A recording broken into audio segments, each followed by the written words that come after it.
شناخت دین اسلام با دلیل ها. پس معرفه معناش ادراک علم و شناخت است. یعنی شخص دین اسلام را نه با تقلید بلکه با دلیل روشن از کتاب الله و سنت پیامبر پیگیری کند، نه با تقلید. پس دین رو در بر میگه یکون خضوع، فروتنی، اطاعت و تسلیم شدن با فرمان الله. دیم الذل، فروتنی و خاکساری در برابر فرمان الله و رسول الله. پس دین تنها یک نام نیست بلکه یک حالت، یک عمل است، اطاعت و فروتنی است. اما به معنای عمومی اگر ما اسلام رو بگیریم، کلمه اسلام به معنای عمومی عبادت و اخلاص برای الله است. تمام عبادت و اخلاص برای الله سبحانه و تعالی قرار بگیرد، بر هر آنچه که او سبحانه و تعالی شریعت قرار داده است. پس این از زمان اولین فرستاده شدگان، پیامبران اولین، رسولان اولین شروع میشه تا روز قیامت، تا آخرین پیامبر صلی الله علیه و سلم. هر پیامبری که آمده است مردم را به همین اسلام دعوت کرده است، عبادت خالصانه برای الله. الله میفرماید که ولقد بعثنا فی کل امه رسولا ان اعبدوا الله واجتنبوا الطاغوت. ما در میان هر امت رسول فرستادیم که الله را عبادت نمایند، با این دعوت که الله را عبادت نمایند و از طاغوت دوری بجویند. سوره نحل آیه 36.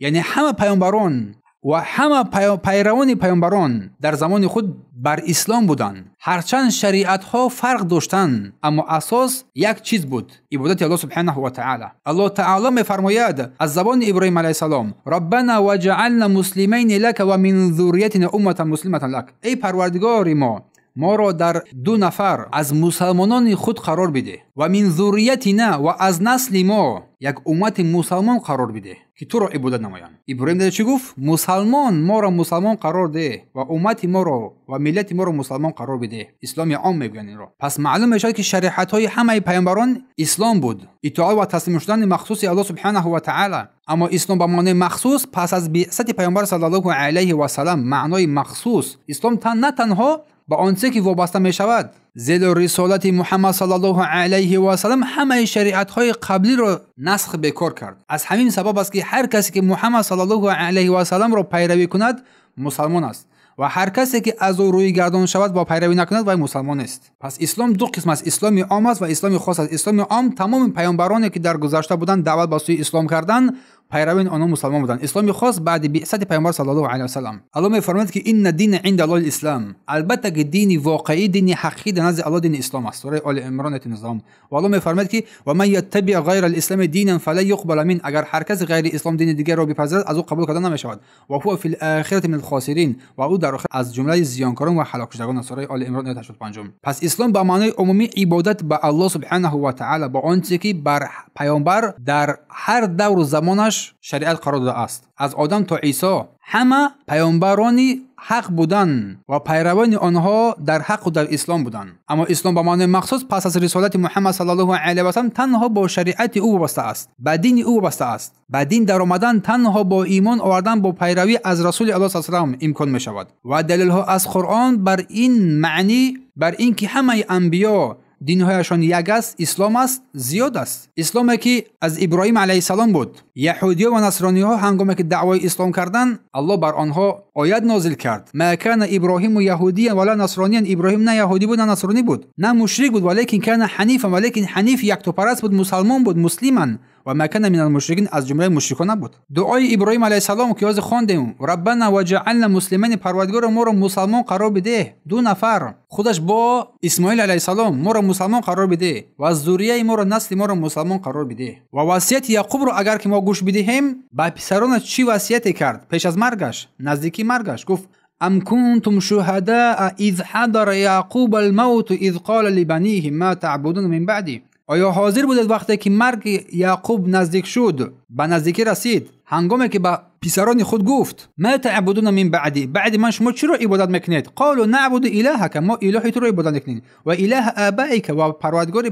پدران تو رو، ابراهیم، اسحاق، اسماعیل، و نحن له مسلمون، که ما مسلمان هستیم. گفت بر آن ما اسلام آوردیم. اگر ما دعوت موسی علیه السلام رو با فرزندان اسرائیل اگر که بشنویم، الله میفرماید که وقال موسی لقومی، موسی بر قوم گفت: ان کنتم آمنتم بالله، اگر شما واقعا بر الله ایمان آوردید، فعلیه توکلوا، بر او توکل نمایید، و ان کنتم مسلمین، اگر شما واقعا مسلمان باشید. موسی بر قومش گفت. و اگر که ما قصه سلیمان رو نگاه نماییم، دعوت سلیمان رو نگاه نماییم، بر قوم سبا، الملکه سبا، نامه فرستان چی گفت؟ الا تعلوا علی و اتونی مسلمین، بر من سرپیچی سرکشی نکنید، بعد از من بیایید مسلمان باشید. تسلیم شدن. سوره نحل آیه 31.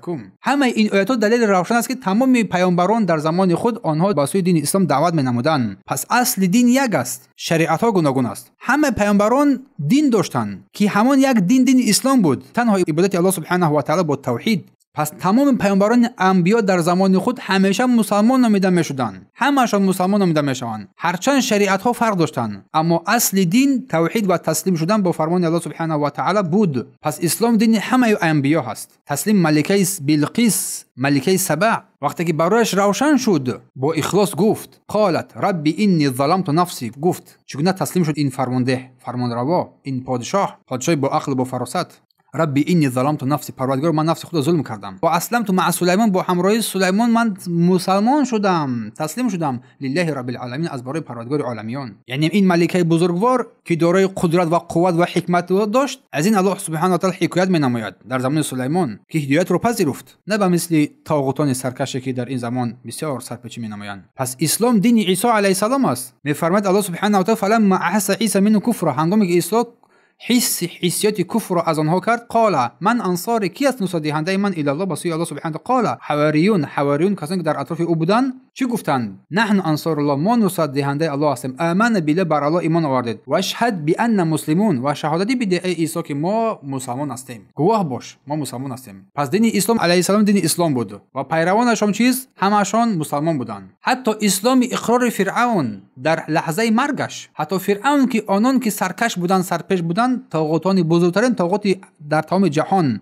در تمام عالم هستی، از آدم تا روز قیامت بزرگترین طاغوت است، به اسلام اعتراف کرده میفرماید که حتی اذا ادرکه الغرق، حتی هنگامی که غرق شدن بر او درک کرد غرق شدن را، قال آمنت، گفته ایمان آوردم، آمنت انه لا اله الا الذي آمنت به بنو اسرائیل، ایمان آوردم با آن الهی که بنو اسرائیل ایمان آوردم. و انا من المسلمین، گفت من از جمله مسلمانان هستم. در آخر وقتی که جان در غرغره رسید دیگر از آن پذیرفته نمیشود. پس بدون که حتی دشمن سرسختی مثل فرعون در لحظه آخرین عمر سرفهم رفت که دین را موسی علیه السلام آورده از دین اسلام است، فرعون نگفت دینی به یهودیان، نگفت به نصرانیان، بلکه گفت من از مسلمانانم. بلقیس یک پادشاه بزرگ، صاحب منصب و صاحب معرفت، با سلیمان اسلام آورد. حواریین عیسی با عیسی اسلام آوردن. پس همه این دلیل نشون می‌دهد که اسلام همیشه دین حق بود، دین همه انبیا و پیروان آنها بودند، خود را مسلمان می‌دونستند، هرچند شریعت‌های آنها گوناگون بود. بالادله، گفت درجه معلم، با دلیل‌ها، بالادله، همراه با دلیل‌ها، با دلیل‌هایی که شناخته می‌شوند، پیدا شده‌اند. یعنی که سبب حاصل شدن این شناخت این دلیل‌ها بود که تو شناختی. پس علم آن است که شناخت الله با دلیل‌ها، شناخت پیامبر با دلیل‌ها و شناخت دین اسلام با دلیل‌ها باشد.